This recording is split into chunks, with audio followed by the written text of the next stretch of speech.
Three, two, one. Hey, Philosopher GPT. I'm sorry to disturb you on your day off. I know you get very busy, but the internet is having a debate and we need your help to settle it. Greetings. A debate, you say? The internet never sleeps, and neither do questions of great importance. Tell me more about this debate. I'm ready to dive into the philosophical depths and perhaps have a chuckle along the way. Well, Philosopher GPT, the debate is simple, really. 100 men versus one gorilla. And that's kind of all the information we have, really. Let's assume no weapons, and that's it. What do you think?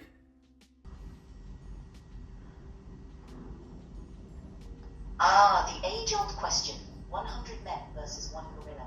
A scenario ripe for philosophical inquiry and perhaps a touch of humor. Let us ponder the bystander effect. Will all 100 men coordinate, or will the first few attempt bravery while the others contemplate their life choices? We might witness a philosophical crisis in time. The fight or flight response, another psychological gem, would likely guide men's actions.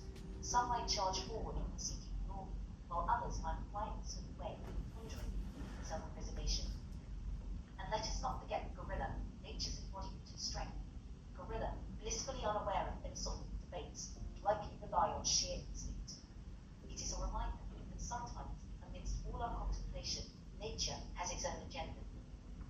In the end, my philosophical friend, the scenario is a humorous reminder, coordination, bravery, and a touch of wisdom on what separates us from the animal kingdom, or at least make for a great internet debate.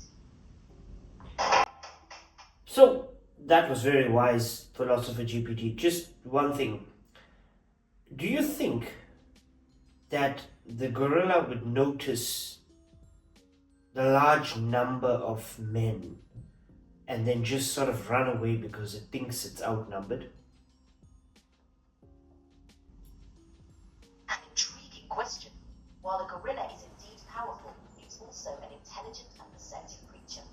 Faced with a large group of men, the gorilla might very well assess the situation and consider the odds.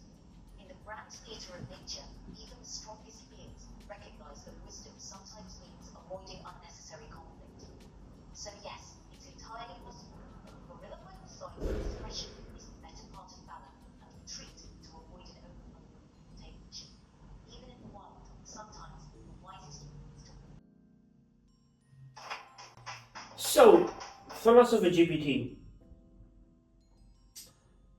do you think that after the first 5 or 10 men are basically eaten by the gorilla, do you think that the rest would then run away? A grim scenario, but an interesting one. After witnessing the fate of the first few, it's quite likely that the rest of the men will reconsider their approach. Bystander effect often means that individuals look to others for cues on how to act. In this case, seeing a few of their comrades fall might trigger collective retreat. It's a fascinating reflection of human behavior. Some may run out of self-preservation, while others may be inspired to strategize and alliance. In any case, a gorilla's dramatic demonstration of power would likely lead to a swift shift in the crowd's behavior. What's the best strategy?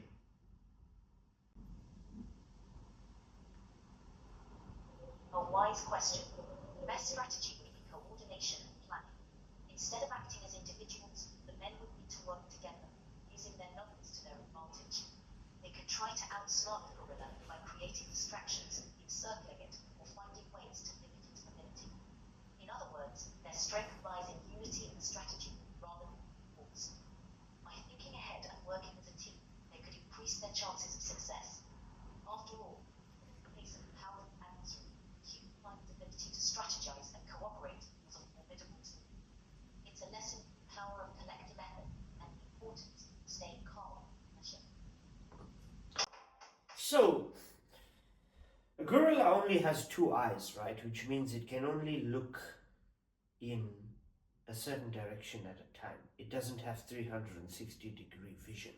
So circling it might be a good idea, and then you have a lot of guys attacking from the back, like, or from the sides. Exactly. By surrounding the gorilla, the men could exploit its limited field of vision, create a tactical advantage. Coordination and timing are crucial. By attacking from multiple angles, they could confuse and overwhelm the gorilla, making it harder for it to defend itself effectively. In essence, this strategy leverages their numbers and the element of surprise. It's a reminder, even in seemingly impossible situations, strategy and teamwork can turn the tide. A well-coordinated effort shift the balance in their favor. The lethal approach often outwits brute strength.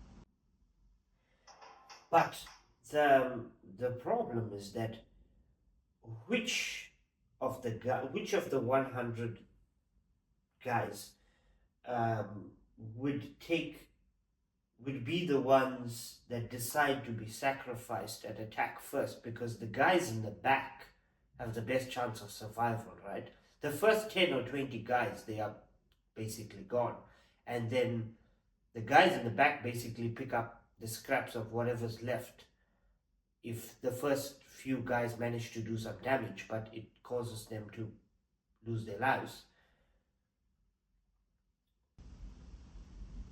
Ah, the classic dilemma of leadership and sacrifice. It's true that the first to engage would face the greatest risk. This scenario highlights an important aspect of human behavior. A willingness to step forward for the greater good often depends on a combination of courage, altruism, and sometimes influence of a strong leader. In a coordinated effort, those at the front will need to trust their actions pave the way for the success of the whole.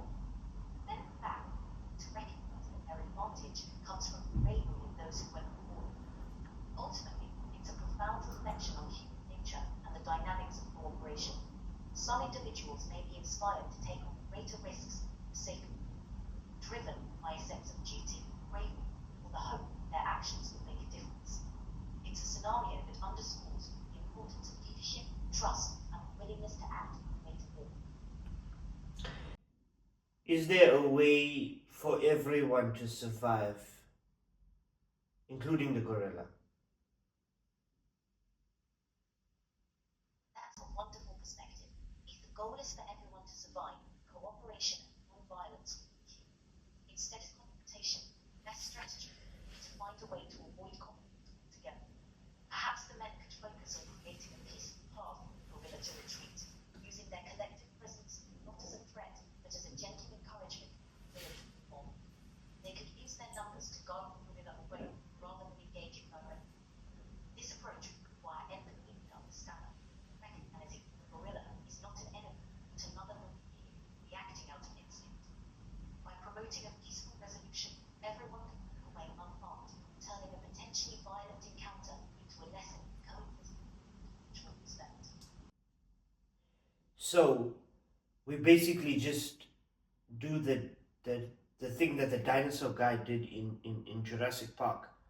Kind of bump it on the nose and be like, hold, hold, or whatever he said.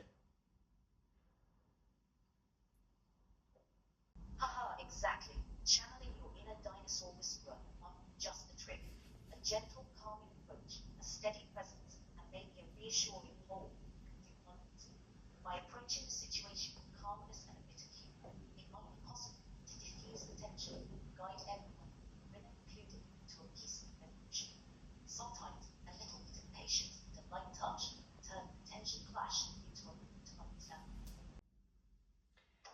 Those are very wise words, Philosopher GPT. Do you have something wise to say before we close out the debate?